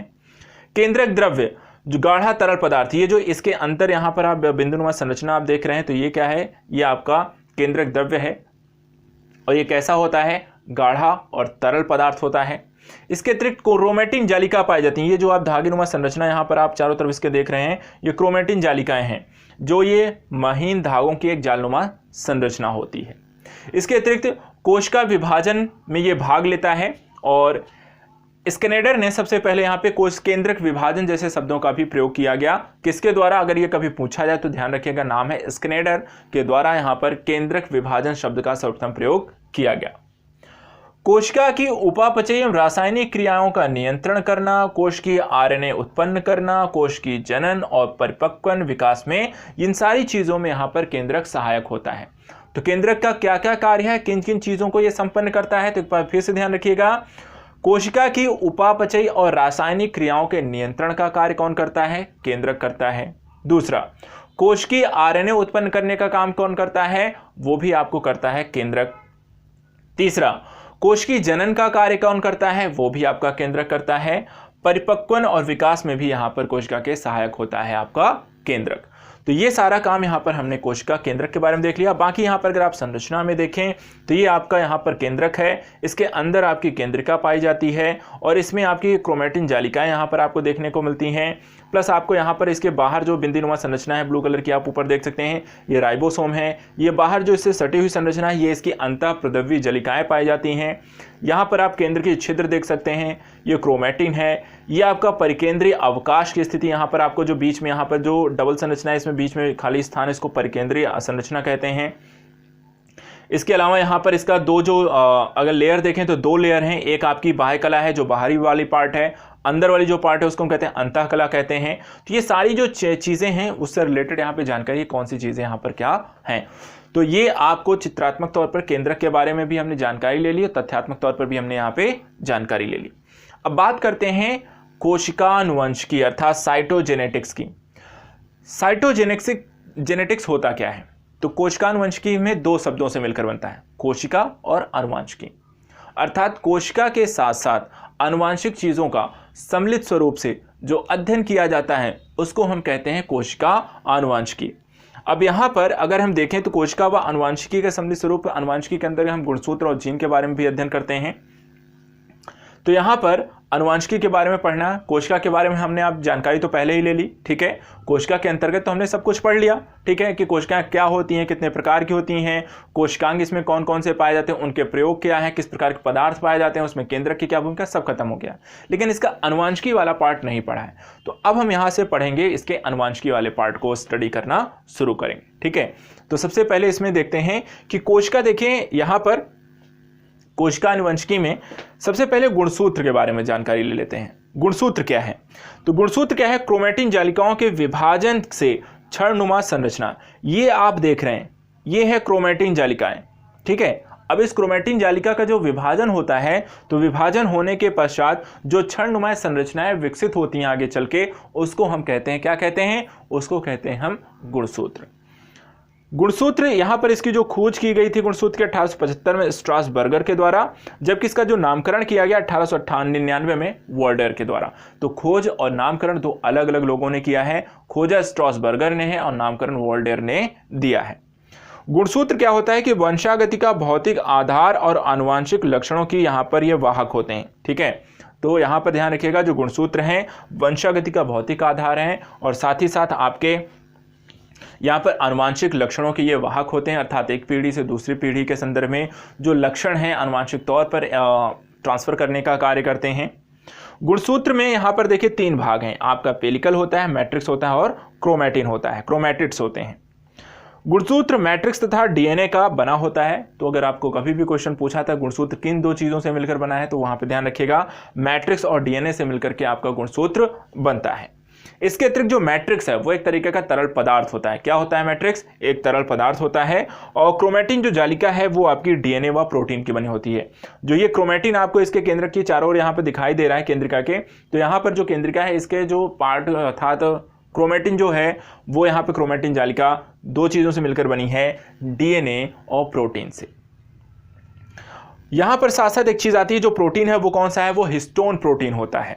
तो हिस्टोन प्रोटीन के बारे में मैं आपको बता दूं, देखिए जो हिस्टोन प्रोटीन है ये आनुवांशिक पदार्थ की सुरक्षा, जिससे इनकी मूल प्रवृत्ति नहीं बदलती है, कार्य करती है। अर्थात जो डीएनए है, या हम कह सकते हैं जो कि आपका डीएनए है या फिर गुणसूत्र है या जीन है, हम देखते हैं कि यदि किसी एक पीढ़ी से दूसरी पीढ़ी, अर्थात तो मान लीजिए यदि आपके मम्मी पापा के अगर आंखों का कलर यदि ब्लैक है तो उनका जो आपका भी आंखों का कलर भी ब्लैक ही होगा, तो वो ब्लैक ही रह जाता है। इसका कारण क्या है? क्योंकि ये हिस्टोन जो प्रोटीन है ये पाई जाती है, और ये हिस्टोन प्रोटीन होता है वो जो जीन्स का या गुण का जो या डीएनए का जो मूल लक्षण है कि ब्लैक, जो जीन ब्लैक के लिए जिम्मेदार है, उसके उस गुण को वहां पे संरक्षित रखता है, कोई नुकसान नहीं पहुंचता है, और वो चीजें ऐसे ही ट्रांसफर बनी रहती हैं।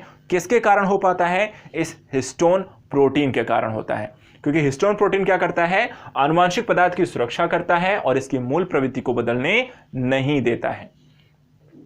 इसी तरीके से कुछ जीवों में गुणसूत्रों को लेकर क्वेश्चन पूछ ले जाते हैं कि गुणसूत्रों की संख्या क्या होती है। देखिए पेयर में भी होती है और वहां पे नंबर पे भी होती है। तो यहां पर अगर हम संख्या के आधार पर, नंबर के आधार पर देखें, जैसे कि मनुष्यों की बात करें तो मनुष्य में कितने गुणसूत्र पाए जाते हैं? उनकी संख्या क्या है? 46। जोड़े में अगर आप देखोगे तो 23 हो जाएंगे। पेयर वहां पे 23 हैं, लेकिन संख्या अर्थात 46 है। तो संख्या के आधार पर ही हम यहां पर देख रहे हैं। तो मनुष्य में 46 है, आलू में 48 है, टमाटर में यहाँ 24, मक्का में 20 यहाँ पर पाई जाती है।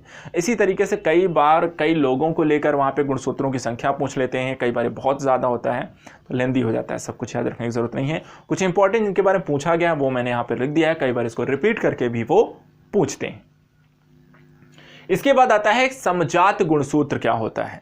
समजात गुणसूत्रों का मतलब यह होता है कि जो द्विगुणित गुणसूत्र होते हैं, अर्थात कि एक पीढ़ी से दूसरी पीढ़ी में जो गुणसूत्र गए उनकी संख्या वहां पे बराबर हो और वहां पे किसी प्रकार कोई परिवर्तन ना हो, तो उसे हम कहते हैं समजात गुणसूत्र। इसी तरीके से युग्मक गुणसूत्रों की संख्या कई कोशिका गुणसूत्रों की संख्या के आधी अगर रह जाए तो उसको हम कहते हैं अगुणित। ठीक है, अर्थात जो पहली पीढ़ी से दूसरी पीढ़ी में गुणसूत्र अगर जाते हैं और पहली पीढ़ी में अगर 40 थे, दूसरी पीढ़ी में 20 ही रह जाते हैं, तो इसको बोला जाता है अगुणित। और अगर 40 पहले वाले में भी हैं और उसके कहते हैं अगली पीढ़ी में भी 40 हैं, उसकी अगली पीढ़ी में भी 40 हैं, तो उसको कहते हैं हम द्विगुणित। तो इस तरीके से प्रक्रियागत स्थिति हम यहाँ पर देखते हैं। अब बात आती है न्यूक्लिक अम्लों की। न्यूक्लिक अम्ल दो तरीके के यहाँ पर देखें तो न्यूक्लिक अम्ल है जिसको हम न्यूक्लियोटाइड्स कहते हैं। न्यूक्लियोटाइड्स ये दो तरीके का होता है, एक होता है आपका न्यूक्लियोसाइड्स, दूसरा होता है फास्फोरिक अम्ल। न्यूक्लियोसाइड्स जो होते हैं वो भी यहाँ पर हम देखें तो दो तरीके के हैं, एक हो शर्करा, दूसरा है नाइट्रोजनी कारक। शर्कराएं भी हैं, दो तरीके की होती हैं, एक राइबोस शर्करा होती है, एक डीराइबोस शर्करा होती है। नाइट्रोजनी जो क्षारक है इसमें आपकी प्यूरिन होती है जो एडेनिन ग्वानिन होता है, जबकि जो पिरिमिडीन होती है ये तीन तरीके की है, थाइमिन, साइटोसिन और यूरेसिल होती है। ये भी पूछा गया है, ये भी पूछा गया है। इसमें जितनी चीज़ें हैं वो हर चीज़ पूछी गई है, इसलिए बहुत इंपॉर्टेंट है कि आप हर चीज़ को बहुत ध्यान से सुनें, क्योंकि इनमें से कुछ भी अगर आप मिस करते हैं या ध्यान से नहीं पढ़ते हैं या आप ध्यान से इसे रिवीजन नहीं कर रहे हैं तो आप हो सकता है ऐसे कई सारे प्रश्नों को यहाँ पर आप आते हुए गलत करके आ जाएं, और ऐसा नहीं होना चाहिए। जब हम इतनी मेहनत कर रहे हैं तो आपको यहाँ पर थोड़ी बहुत तो यहाँ पर घंटे भर बैठ के लिए आपके लिए ही कर रहे हैं, तो घंटे भर देकर अपना समय आप बहुत सारी चीज़ों को बैठ के रिवीजन कर सकते हो बिना कुछ एक्स्ट्रा प्रयास किए हुए। तो चलिए बात करते हैं यहाँ पर। सबसे पहले आइए समझते हैं डी राइबोस न्यूक्लिक अम्ल अर्थात डीएनए के बारे में। देखिए यहाँ पर डीएनए को वॉटसन एवं क्रिक ने 1953 में एक डीएनए मॉडल प्रस्तुत किया था, द्विकुंडलीकार संरचना। ये आप जो संरचना देख रहे हैं यहाँ पर ये डीएनए की ही संरचना है, और इसको प्रस्तुत किसने किया था? वॉटसन एवं क्रिक ने प्रस्तुत किया था। कब प्रस्तुत किया था? 1953 में। यहाँ पर जो बॉन्ड होता है उसको कहते हैं हाइड्रोजन बॉन्ड। यहाँ पर अगर आप देखें तो ये जो यहाँ पर बॉन्ड यहाँ पर आपको देखने को मिल रहा है, इनके साइडवेज में जो ये क्षणनुमा संरचनाएं हैं ये हाइड्रोजन बॉन्ड होते हैं। ठीक है, यहाँ पर साथ ही साथ डीएनए का एक्सरे विश्लेषण किया गया था। किसके द्वारा? MHF विल्किंस के द्वारा। तो डीएनए का जो एक्सरे विश्लेषण किया गया वो MHF विल्किंस के द्वारा किया गया, और इसके पश्चात इन तीनों को अर्थात वॉटसन, क्रिक और विल्किंस को, तीनों लोगों को 1962 में संयुक्त रूप से इसके लिए नोबेल प्राइज भी दिया गया। इसके अतिरिक्त दो चीजें हैं, एडेनिन और थाइमिन के बीच जो हाइड्रोजन बॉन्ड होता है वो दो हाइड्रोजन बॉन्ड होते हैं, जबकि ग्वानिन और साइटोसिन के जो बेस जोड़े हैं उनके मध्य 3 हाइड्रोजन बॉन्ड होता है। ये भी क्वेश्चन आपको पूछे गए हैं, आप बिलीव नहीं करोगे यहाँ पर इतने क्वेश्चन आपको यहाँ से पूछे गए हैं कि और हर बार रिपीटेड होते हैं। घटना चक्र सबसे बेस्ट एग्जाम्पल है, आप उसको उठाकर देख सकते हैं, वहाँ से आपको ये सारी चीज़ें आपको मिलेंगी, वहाँ पर बार बार इन तरह के क्वेश्चन आपको पूछे गए हैं। ठीक है, तो इनको ध्यान रखिएगा। ये भी क्वेश्चन पूछा गया है कि आपका एडेनिन और थायमिन के बीच कितने हाइड्रोजन बॉन्ड होते हैं? तो 2 होते हैं। और ग्वानिन और साइटोसिन के बीच 3 हाइड्रोजन बॉन्ड होते हैं। इसके बाद जो डीएनए की जो खोज की गई वो नोर्नीम एवं बैक के द्वारा की गई। डीएनए जो सभी आनुवंशिक क्रियाओं का संचालन करने का कार्य करता है। प्रोटीन संश्लेषण के नियंत्रण का कार्य भी डीएनए करता है। ये भी क्वेश्चन पूछा गया, बहुत लोग गलत करके आए थे क्योंकि उनको तो पता था कि हाँ राइबोसोम काम करता है, अंतर्वर्ती जलिकाएं काम करती हैं, ये ना काम नहीं करता होगा। लेकिन डीएनए भी यहाँ पर देखें तो प्रोटीन संश्लेषण के नियंत्रण का कार्य डीएनए करता है। इसके अतिरिक्त डॉक्टर हरगोविंद खुराना को इसके लिए आनुवंशिक कोड के लिए यहाँ पर उनको नोबेल प्राइज दिया गया था। जो ATCT का जो संबंध बनते रहते हैं, आनुवंशिक कोड डेवलप होते हैं, उसके लिए यहाँ पे डॉक्टर हरगोविंद खुराना को इसके लिए प्राइज दिया गया था, नोबेल प्राइज दिया गया। डीएनए एक आनुवंशिक पदार्थ है और डीएनए के स्थान बदलने की प्रक्रिया को कहते हैं ट्रांसपोषण। क्या कहते हैं? डीएनए के स्थान बदलने की प्रक्रिया को हम ट्रांसपोषण कहते हैं। ट्रांसपोषण डीएनए के स्थान बदलने की प्रक्रिया को कहते हैं। तो डीएनए के बाद पढ़ने के बाद आता है आरएनए, और आरएनए को लेकर बहुत सारे क्वेश्चन आते हैं।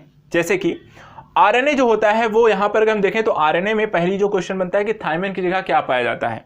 तो थायमिन की जगह पर यहाँ पर क्या पाया जाता है? यूरेसिल बेस पाया जाता है। थायमिन की जगह पर इसमें यूरेसिल बेस पाया जाता है।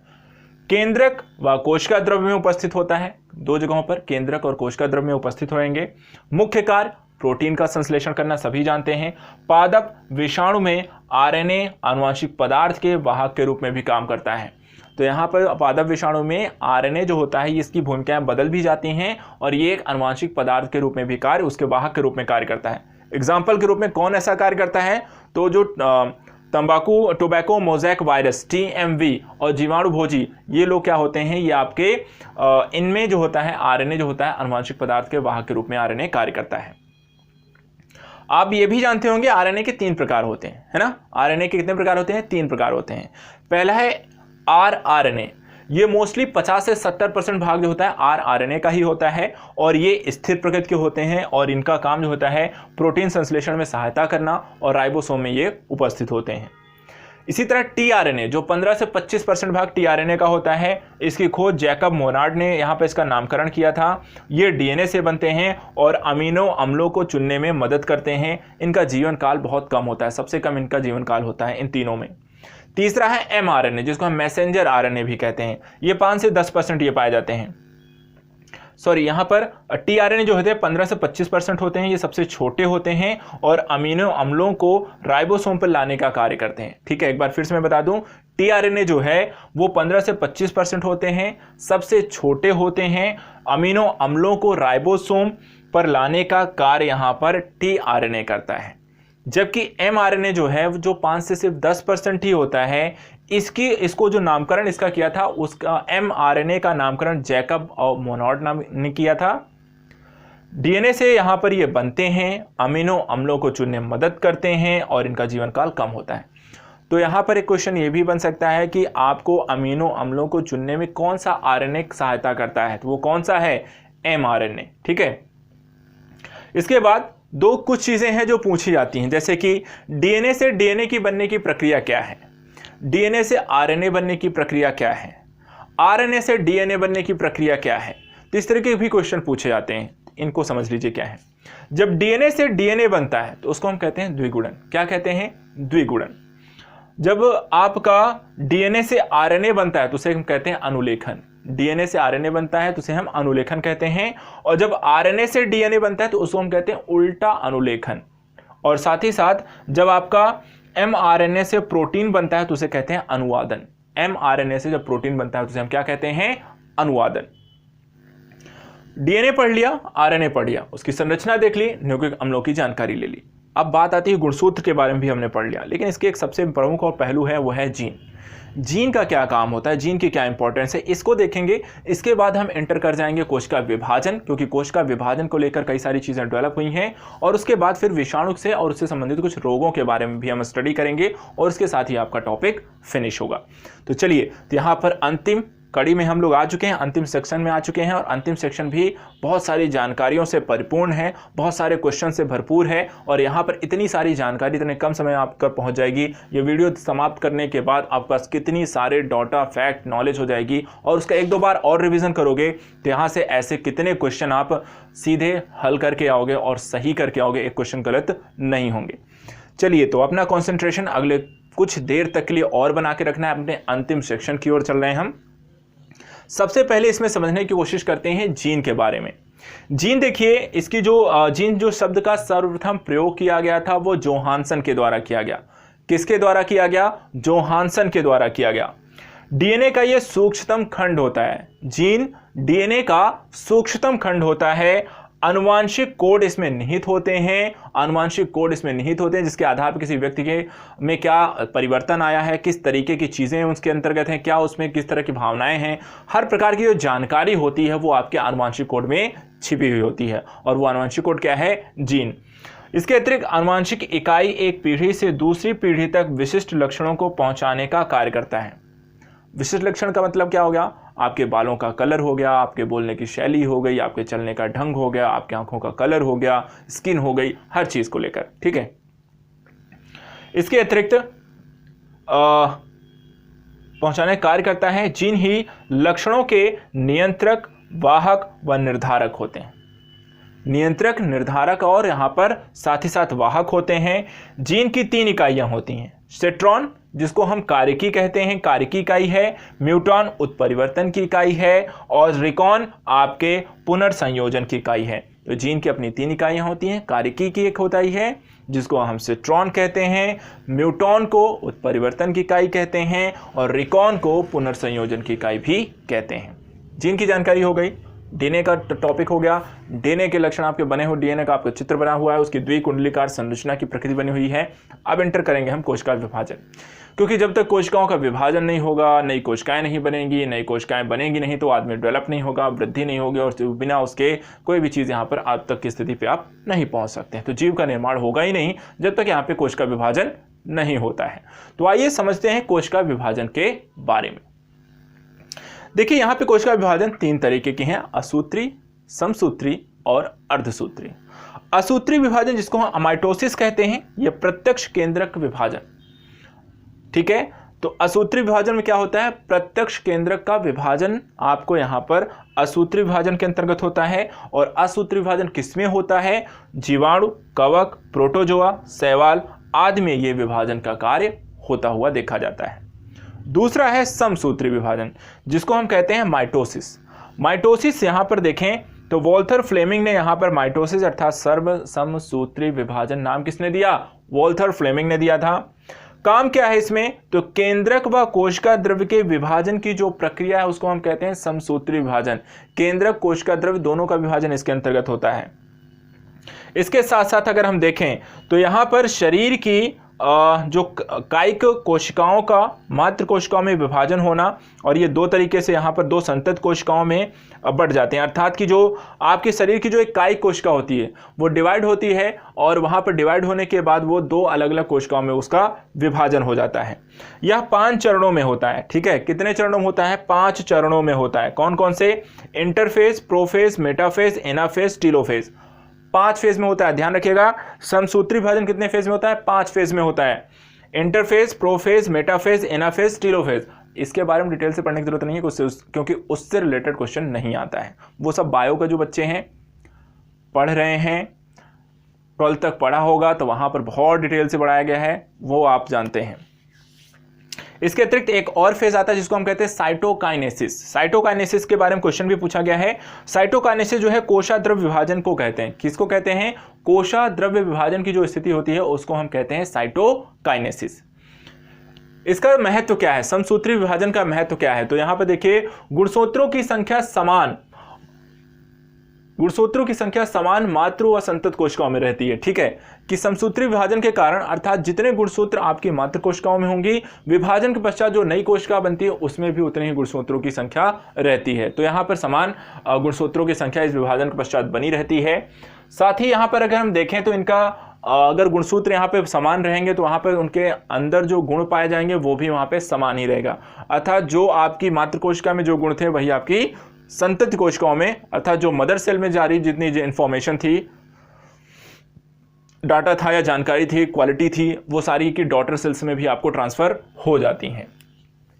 सभी जीवों में यह विभाजन वृद्धि का आधार होता है, अर्थात जो ग्रोथ आपको देखने को मिलती है, जो बच्चा छोटा से बड़ा हो जाता है या पौधा छोटे से बड़े आकार का बन जाता है, वो किसके कारण होता है? समसूत्री विभाजन अर्थात माइटोसिस के कारण यहाँ पर संपन्न होती है प्रक्रिया।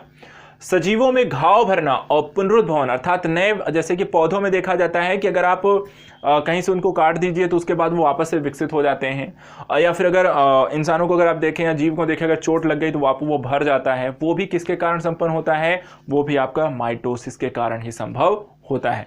यहाँ पर से क्वेश्चन पूछे गए हैं, इसलिए इनको पढ़ना जरूरी था, क्योंकि घावों को लेकर और पुनरुद्भवन ये दोनों ही चीज़ें पूछी गई थी कि ये प्रक्रिया किस विभाजन के तहत यहाँ पर पूरी होती है। तो ये आपका समसूत्री विभाजन के माध्यम से होती है। समसूत्री अगर पढ़ लिया है तो 2 पढ़ लिए हैं, तीसरा रह गया अर्धसूत्री विभाजन, उसके बारे में भी ध्यान लेते हैं। देखिए, अर्धसूत्री जो विभाजन है इसकी जो खोज की थी बीचमैन ने की थी। किसने की थी? बीचमैन ने। नामकरण यहाँ पे फॉर्मर व मोरे ने किया था। इसका नामकरण किसने किया? फॉर्मर और मोरे ने अर्धसूत्री विभाजन, जिसको मियोसिस कहते हैं। तो मियोसिस का जो नामकरण किया गया, यहाँ पर नेमिंग की गई, वो फॉर्मर व मोरे के द्वारा की गई। काम यहां पर समझ लेते हैं क्या क्या इसमें होता है। सबसे पहले जनन कोशिकाओं में यह विभाजन होता है, सिर्फ जनन कोशिकाओं में ही यहां पर अर्धसूत्री विभाजन होगा, बाकी अन्य किसी कोशिकाओं में नहीं होता है। दूसरा, विभाजन के पश्चात गुणसूत्रों की संख्या आधी रह जाएगी। ठीक है, विभाजन के पश्चात गुणसूत्रों की संख्या ये आधी रह जाएगी। युग्मनज को आधे गुणसूत्र माता से मिलते हैं और आधे यहां पर पिता से मिलते हैं, तो इसके कारण जो युग्मनज होगा उसमें जो गुणसूत्रों की संख्या क्या हो जाएगी? डबल हो जाएगी, द्विगुणित हो जाएगी। जैसे कि मनुष्यों की बात करें तो वहां पर जो मनुष्य का जो बच्चा होता है उसको 23 गुणसूत्र उसके पिता से मिलते हैं और 23 गुणसूत्र उसके मां से मिलते हैं, और पेयर्ड होते हैं। पेयर्ड होने के बाद उसके पास 46 हो जाते हैं। तो इस अवस्था को 23, तो पहले तो वो आधे हुए, और आधे होने के बाद फिर वो जब एक ही के अंतर्गत आते हैं तो वो हो जाते हैं 46, और यहां पर आपके पास डबल हो जाते हैं, और इसको हम कहते हैं द्विगुणित। इसके बाद यहां पर हम बात करें द्विगुणित हो, इसके एकमात्र कोशिका में 4 संतति कोशिकाओं का विभाजन होता है, अर्थात एक जो मदर सेल होती है विभाजित होने के पश्चात वो 4 डॉटर सेल में इसमें परिवर्तित होती है। किसमें? 4 डॉटर सेल में परिवर्तित हो जाती है। जबकि हम अर्धसूत्री समसूत्री में देख रहे थे 1 का 2 बनता है, यहां पर 1 का 4 बन रहा है। महत्व क्या है? तो गुणसूत्रों की संख्या का न्यूनीकरण करने में और साथ ही साथ अनुवांशिक पदार्थों को यहां पर उसकी अदला बदली करने के लिए अर्धसूत्री विभाजन यहां पर महत्वपूर्ण है। विभाजन की प्रक्रिया में हमने 3 विभाजन देख लिए। अब थोड़ा सा यहां पर खत्म करने से पहले अर्धसूत्री और समसूत्री विभाजन को थोड़ा सा और क्लियर करने के लिए इनके अंतर को समझ लीजिए। अंतर में क्या है? वही सारी चीजें जो अभी आपने पढ़ी है, तो एक तरीके से एक बार सामने सामने दोनों को देख लेते हैं। समसूत्री विभाजन किस में होगा? कायिक कोशिकाओं में होगा। अर्धसूत्री विभाजन किस में होगा? जनन कोशिकाओं में होगा। दूसरा, विभाजन का जो चरण है, यहां पे समसूत्री विभाजन में 1 चरण ही होगा, जबकि अर्धसूत्री विभाजन 2 चरणों में होता है। तीसरा, गुणसूत्र के इसमें जोड़े नहीं बनते हैं। समसूत्री विभाजन में गुणसूत्र के जोड़े नहीं बनते हैं, जबकि अर्धसूत्री विभाजन में गुणसूत्र के जोड़े बनते हैं। माता से मिला, पिता से मिला, जोड़े बन गए। संतति कोशिकाओं के गुणसूत्रों की संख्या मातृ कोशिकाओं की आधी रह जाती है, जबकि यहां पर अर्धसूत्री विभाजन में मातृ कोशिकाओं, संतति कोशिकाओं, गुणसूत्रों की संख्या बराबर रह जाती है। इसके अतिरिक्त समसूत्री विभाजन में विभाजन के पश्चात 2 संतति कोशिकाओं का निर्माण होता है। समसूत्री विभाजन में 2 संतति कोशिकाएं बनती हैं और अर्धसूत्री विभाजन में 4 संतति कोशिकाएं बनती हैं। तो वही सारा कुछ जो हमने पढ़ा था भाई यहां पर देख लिया, विभाजन हो गया, रिवीजन भी साथ साथ डबल टाइम हो गया, और सब कुछ बड़े आराम से हमने पूरी कोशिका को यहां पर फिनिश कर लिया। लेकिन एक अपवाद रह गया था। हम कोशिका पढ़ रहे थे, स्टार्टिंग में हमने देखा क्या था, एक कोशिका है ही नहीं, विषाणु। विषाणु को बोला गया वो अपवाद है, क्योंकि उसमें कोई कोशिका पाई ही नहीं जाती। तो कोशिका तो पूरा पढ़ लिया, लेकिन अपवाद रह गया था। तो अपवाद के बारे में, अपवाद क्यों है और इसकी अपनी क्या विशेषता है, उसके बारे में पढ़ लेते हैं, क्योंकि यहां से इससे संबंधित कई प्रकार की बीमारियों को लेकर कई बार क्वेश्चन पूछे गए हैं। तो बस इन्हीं को पढ़ते हैं, फिनिश करते हैं। आपकी भी छुट्टी, मेरी भी छुट्टी अगले 1 वीक तक के लिए। तो जाने से पहले आपको अंतिम चीज और पढ़ा दूं, पढ़ना चाहते हैं? चलिए तो इसको देख लेते हैं। विषाणु के बारे में आपको बहुत सारी इंपॉर्टेंस जानकारी आपको देकर जाता हूं। सबसे पहली चीज, विषाणु की खोज किसने की? 1892 में इवान वोस्की ने की थी। किसने की? इवान वोस्की ने की थी। कैसा होता है ये? अति सूक्ष्म, परजीवी और न्यूक्लियोप्रोटीन कण होता है ये। तो बहुत सूक्ष्म होता है। दूसरा परजीवी होता है, दूसरे पर जीने वाला, और बना किससे होता है? न्यूक्लियोप्रोटीन का बना होता है, कोशिका का नहीं होता है। किसका बना होता है? न्यूक्लियोप्रोटीन का बना होता है। इसके अतिरिक्त जीवित परपोषी के अंदर ये जनन करता है। वैसे बाहर पड़ा रहेगा कोई मतलब नहीं, लेकिन अगर आप किसी के जीव के अंदर प्रवेश कर गया तो ये क्या करता है? जीवित परपोषी के अंदर ये जनन की प्रक्रिया स्टार्ट कर देगा। दूसरा विषाणु विज्ञान। विषाणु विज्ञान के अंतर्गत हम विषाणुओं का अध्ययन करते हैं। तो विषाणुओं के अध्ययन करने की जो शाखा है उसको कहते हैं वायरोलॉजी या विषाणु अध्ययन। विषाणु के एक संपूर्ण कण को कहा जाता है विरियन। विषाणु के एक संपूर्ण कण को बोला जाता है विरियन। क्या बोला जाता है? विरियन। संपूर्ण कण को विरियन बोला जाता है। प्रकार पादप विषाणु, जंतु विषाणु और जीवाणु भोजी, 3 तरीके के होते हैं। पादप विषाणु जो होता है वो न्यूक्लिक अम्ल आरएनए उपस्थित होता है इसमें, न्यूक्लिक अम्ल आरएनए इसमें उपस्थित होता है। एग्जाम्पल के रूप में पादप विषाणु है जैसे टोबैको मोज़ेक वायरस, वो कैसा है? वो एक पादप विषाणु है। दूसरा है जंतु विषाणु। जंतु विषाणु जो होता है इसमें न्यूक्लिक अम्ल सामान्यतः डीएनए के रूप में होता है, और इसमें कभी कभी ये आरएनए भी इसमें आपको देखने को मिलता है। एग्जाम्पल के रूप में अगर आप चाहें तो इन्फ्लुएंजा विषाणु और मम्पस विषाणु, ये दोनों एग्जाम्पल किसके हैं? आपके जंतु विषाणु के एग्जाम्पल हैं। और तीसरा आता है जीवाणु भोजी। जीवाणु भोजी जीवाणुओं के ऊपर आश्रित होते हैं, न्यूक्लिक अम्ल डीएनए में ये उपस्थित होते हैं। ठीक है, न्यूक्लिक अम्ल डीएनए में ये पाए जाते हैं और इनके अंदर पाया जाता है जीवाणु भोजी, और जीवाणुओं के ऊपर ये आश्रित रहते हैं। एग्जाम्पल के रूप में जैसे T2 फेज को आप जानते हैं जीवाणु भोजी, वो यहाँ पर आप उसको इसमें देखने को मिलता है। इसके अतिरिक्त विषाणु गुणन विधि के द्वारा प्रजनन करते हैं, अर्थात कि 2 का 4, 4 का 16, 4 का 16, फिर 16 का 100, फिर यहाँ पर इसी तरीके से ये बढ़ने लगते हैं। इसी तरीके से अगर हम विषाणु की एक और कड़ी आती है, विषाणु की एक कड़ी के रूप में बोला जाता है, जिसको बोला जाता है आपको विषाणु सजीव और निर्जीव के बीच की कड़ी है। क्या है? सजीव और निर्जीव के बीच की कड़ी है आपका क्या? विषाणु को सजीव और निर्जीव के बीच की कड़ी भी बोला जाता है। इसके अतिरिक्त सजीव के लक्षण इसमें क्या है और निर्जीव के क्या लक्षण, क्योंकि इसे सजीव और निर्जीव की कड़ी बोला गया है, तो इन दोनों के कौन से लक्षण इसमें पाए जाते हैं? सजीव लक्षण के अंतर्गत हम बात करें तो न्यूक्लिक अम्ल का द्विगुणन होना, जीवित कोशिकाओं में पहुंचते ही एंजाइमों का संश्लेषण जैसी प्रक्रियाओं को करने के कारण हम इसे सजीव के लक्षण इसके अंतर्गत पाए जाते हैं। 2 चीज़ें कि जैसे ही आप किसी जीव में पहुंचेगा तो वहाँ सक्रिय होता है, सक्रिय होने के बाद वहाँ पर वो एंजाइम के रूप को एंजाइमों के संश्लेषण का भी कार्य करता है। निर्जीव को क्यों बोला जाता है? निर्जीव इसलिए बोला जाता है कि ये अकोशिकीय होता है भाई, कोशिका ही नहीं होती है, और जिसके अंदर कोशिका ही नहीं तो वो किस तरीके का सजीव? दूसरा, इसको अगर आप किसी बोतल में बंद करके हजारों सालों के लिए इसे आप छोड़ दीजिए तो ये वैसे ही बना रहेगा, इसमें कोई परिवर्तन नहीं होगा, और इसलिए इसे हम निर्जीव भी कहते हैं। लाभ क्या है? जैव विकास के अध्ययन में सहायक है। विषाणु जैव विकास के अध्ययन में सहायक है। कैसे? क्योंकि ये सजीव और निर्जीव के बीच की कड़ी है। तो मानव के आने से पहले, या कह सकते हैं कि जीवन की उत्पत्ति से पहले की स्थिति क्या थी और ये कैसे डेवलप हुई, उसको समझने के लिए विषाणु यहाँ पर सहायक हो सकता है। दूसरा, जीवाणु भोजी के रूप में जल को सड़ने से रोकता है, और उसमें जो नीले हरे शैवाल जो पानी खराब करते हैं उनको खाता है, उनको साफ करता है। तो इस रूप में भी यहाँ पर विषाणु आपके लिए लाभदायक है। लेकिन इसके अतिरिक्त विषाणु बहुत सारे बीमारियों का भी कारण होता है। कौन कौन से यहाँ पर हम देखेंगे तो एक साइड आपको रोग लिखे हुए हैं, उसके बाद विषाणु के नाम लिखे हुए हैं, और ये कौन से अंग को प्रभावित करते हैं वो भी लिखा हुआ है। और ये क्वेश्चन इनसे रिलेटेड, रोगों से रिलेटेड बहुत बार पूछे गए। कुछ नाम है ऐसे 10-15 नाम हैं जिनको एक एक करके देख लेते हैं। आप भी यहाँ पर इससे अंतिम टॉपिक है विषाणु से संबंधित रोगों को पढ़ेंगे, और आज का टॉपिक हम फिनिश करेंगे। तो तैयार हो जाइए अंतिम विषय वस्तु को पढ़ने के लिए। चलिए एक एक करके रोग का नाम लेंगे, प्रभावित अंगों को लेंगे, विषाणु का नाम लेंगे। रोग है खसरा, जिस विषाणु कारण होता है उसका नाम है पैरामिक्सोवायरस। क्या है? पैरामिक्सोवायरस। प्रभावित क्या करता है? पूरे शरीर को प्रभावित करता है, पहला रोग। दूसरा है पीत ज्वर। कौन सा? पीत ज्वर। ये आपको अश्व वायरस के कारण फैलता है, अश्व वायरस के कारण फैलता है, और संपूर्ण शरीर को ये भी आपको प्रभावित करता है। तीसरा रोग है हर्पीज, और ये हर्पीज वायरस से फैलता है। हर्पीज वायरस से फैलता है और ये मनुष्य में मूलतः जो होता है कि बच्चों को ज़्यादा होता है, बच्चों को ज़्यादा प्रभावित करता है। चौथा रोग है इन्फ्लुएंजा। इन्फ्लुएंजा जो होता है आर्थोमिक्सो वायरस के कारण होता है। किसके कारण?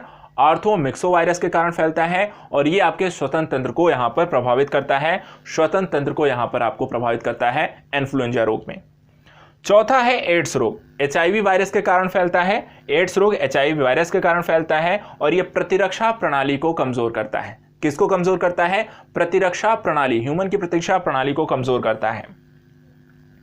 नेक्स्ट है मोज़ेक वायरस। मोज़ेक वायरस जो है वो टीएमवी वायरस, मोज़ेक रोग जो है वो टीएमवी वायरस के कारण फैलता है और ये पत्तियों में, मूलतः तंबाकू की जो पत्तियां होती है उसमें पाया जाता है, उनको खराब करता है।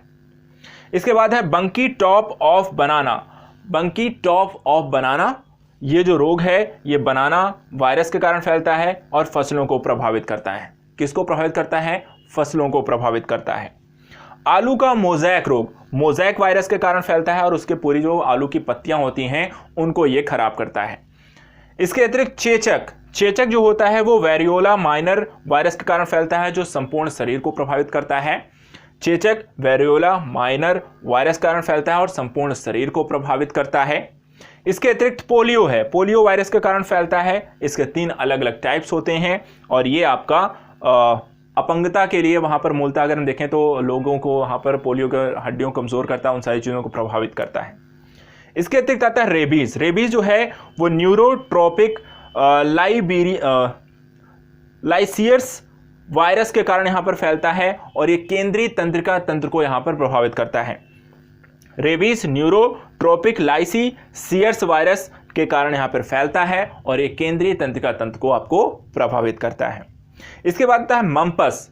मम्पस जो है वो आपको, इसको गलसुआ भी कहते हैं, ये आपको मम्पस वायरस कारण फैलता है और ये आपकी पैरोटिक ग्रंथि को यहाँ पर प्रभावित करता है। कौन सी? पैरोटिक ग्रंथि को यहाँ पर प्रभावित करता है। और एट द लास्ट इंसेफेलाइटिस जो फ्लेवी वायरस के कारण फैलता है और आपके मस्तिष्क को प्रभावित करता है। तो यहाँ पर लास्ट का है इंसेफेलाइटिस जो फ्लेवी वायरस कारण फैलता है और मस्तिष्क को यहाँ पर उसको प्रभावित करता है, उसकी क्षमता को यहाँ पर प्रभावित करता है। तो इस तरीके से मैंने यहाँ पर आपको कोशिका के बारे में, बायोलॉजी के इस वीडियो में हमने कोशिका को पूरा पढ़ा, उसकी स्टार्टिंग से पढ़ा, वर्गीकरण देखा, कोशिका के बारे में पूरी जानकारी आपको दी, कोशिका के प्रकारों को आपको समझाया। इसके साथ कोशिका के अंगों के बारे में हमने जानकारी ली, जो इंपॉर्टेंट क्वेश्चन जो बनते हैं वहाँ पर भी आपको बताता चला गया। उपापचय के निष्क्रिय पदार्थ, उससे होने वाले क्वेश्चंस को भी हमने डिस्कस किया। केंद्रक के बारे में पढ़ाया, कोशिका अनुवंशिकी के बारे में पढ़ाया, गुणसूत्र के बारे में हमने पढ़ा, न्यूक्लिक अम्ल हो गए, डीएनए, आरएनए, जीन, गुणसूत्र। उसके बाद फिर हम आ गए कोशिका विभाजन, जिसमें हमने माइटोसिस और मियोसिस के बारे में पढ़ा। उसके बाद अंतर को देखा, विषाणु के बारे में जानकारी ली और विषाणु से होने वाले रोगों को पढ़ा। कितनी सारे डाटा, कितना सारा नॉलेज आपको 1 घंटे में यहाँ पे सब कुछ मिल गया है। अब आप अगर यहाँ पर इसको पूरी वीडियो को देख चुके हैं तो आपको पता है कि आपको यहाँ पर क्या मिल गया है। और अगर कहीं कोई समस्या रह गई, अभी भी कोई चीज़ क्लियर नहीं हुई, तो कुछ नहीं करना है, कुछ और पढ़ना नहीं है, कुछ और देखना नहीं है, बस इसी वीडियो को एक बार और देख लेना है, सारी चीज़ें आपको क्लियर हो जाएंगी। तो आज के लिए यहाँ पर इतना ही रखते हैं। नेक्स्ट वीडियो में आपके जो अन्य जो डिमांड रही हैं और जो सब्जेक्ट की डिमांड रही हैं उनको पूरी करने की कोशिश करूँगा। नेक्स्ट वीक मिलेंगे, एक और वीडियो को लेकर आएंगे। तब तक यहाँ पर इस वीडियो को देखिए, एंजॉय करिए, लोगों को शेयर करिए। जो भी यहाँ पर एग्जाम देने जा रहे हैं उनके लिए बहुत ज़रूरी है कि वहाँ पर उनको चीज़ें जल्दी से जल्दी रिविज़न करने का उनको मौका मिले। तो आप सभी इसको देखते रहिए, सब्सक्राइब करिए चैनल को, शेयर करें ज़्यादा से ज़्यादा वीडियो को लोगों को। Thank you so much.